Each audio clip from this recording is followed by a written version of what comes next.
DCC ಬ್ಯಾಂಕಲ್ಲಿ 12 ಕೋಟಿ ವಂಚನೆಯ ಪ್ರಕರಣಕ್ಕೆ ಸಂಬಂಧಪಟ್ಟಂತೆ ಹಗರಣ ಆಗಿದೆ ಅನ್ನೋದು. ಸೊ ಈಗ ಇದ್ದಕ್ಕಿದ್ದ ಹಾಗೆ ಅಲ್ಲಿ ಪ್ರತಿಭಟನೆ ಮಾಡಲಾಗಿದೆ. ಬಾಗಲಕೋಟೆ ಡಿಸಿಸಿ ಬ್ಯಾಂಕಲ್ಲಿ 12 ಕೋಟಿ ವಂಚನೆಯ ಪ್ರಕರಣದ ವಿಚಾರವಾಗಿ ಸೊ ಡಿಸಿಸಿ ಬ್ಯಾಂಕ್ ವಿರುದ್ಧ ರೈತರು ಹಾಗೂ ಗ್ರಾಹಕರು ಮಾಡ್ತಾ ಇರುವಂಥ ಪ್ರತಿಭಟನೆ ಇದು. ಅಮೀನಗಡ ಡಿಸಿಸಿ ಬ್ಯಾಂಕ್ ಶಾಖೆಯ ಮುಂದೆ ಅಲ್ಲಿ ಧಿಕ್ಕಾರ ಕೂಗಿ ಆಕ್ರೋಶವನ್ನು ಹೊರಹಾಕಿದ್ದಾರೆ ರೈತರು ಮತ್ತು ಗ್ರಾಹಕರು. ಸೊ ಉಳಿತಾಯ ಖಾತೆ ದುರ್ಬಳಕೆ ಆಗಿದೆ ಅಂತೇಳಿ ರೈತರು ತಮ್ಮ ಆಕ್ರೋಶವನ್ನು ವ್ಯಕ್ತಪಡಿಸಿದ್ದಾರೆ.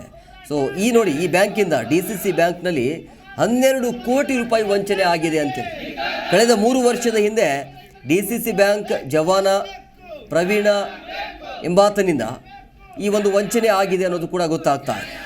ವಿವಿಧ ಶಾಖೆಗಳ ಬ್ಯಾಂಕ್ ಮ್ಯಾನೇಜರ್ಗಳ ID ಏನಿದೆಯಲ್ಲ, ಆ ID ಪಾಸ್ವರ್ಡನ್ನು ಬಳಸಿ ವಿವಿಧ ಖಾತೆಗಳಿಂದ ಕೋಟಿ ಹಣವನ್ನು ವಂಚನೆ ಮಾಡಿದ್ದಾನೆ ಅನ್ನುವಂಥ ಆರೋಪ. ಸೊ ಡಿಸಿಸಿ ಬ್ಯಾಂಕ್ನ ಉಳಿತಾಯ ಖಾತೆ ದುರ್ಬಳಕೆ ಆಗಿದೆ ಅಂಥೇಳಿ ಅಲ್ಲಿರುವಂಥ ಸ್ಥಳೀಯರು, ಗ್ರಾಹಕರು, ರೈತರು ಮಾಡ್ತಾ ಇರುವಂಥ ಪ್ರತಿಭಟನೆ. ಸೊ ಗ್ರಾಹಕರಿಗೆ ಅನ್ಯಾಯ ಮಾಡಲಾಗಿದೆ ಅಂತೇಳಿ ಆಕ್ರೋಶವನ್ನು ಹೊರಹಾಕಿದ್ದಾರೆ. ಈಗ ಪ್ರತಿಭಟನೆಗೆ ಇಳಿದಿರುವಂಥದ್ದು ಗ್ರಾಹಕರು ಹಾಗೂ ರೈತರು. ಈ ರೀತಿಯಾಗಿ ಮೋಸ ಮಾಡಿರುವಂಥದ್ದು 12 ಕೋಟಿ ರೂಪಾಯಿ.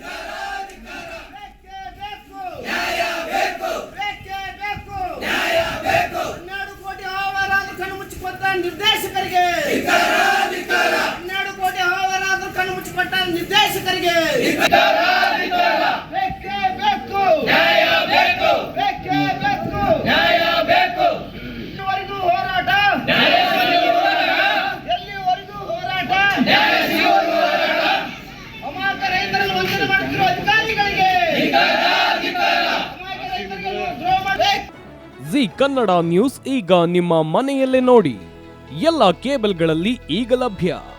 ಸನ್ Direct 292, Jio TV 1334, U Digital 162, City Cable 51, GTPL 17, Abhishek cables 821, Rockline telecommunication 51, Shri Basaveshwara number 60, Vinayaka digital number 53, in digital number 896ರಲ್ಲಿ. ನಿಮ್ಮಿಸ್ತದ ಜಿ ಕನ್ನಡ ನ್ಯೂಸ್ ನೋಡಿ ಆನಂದಿಸಿ.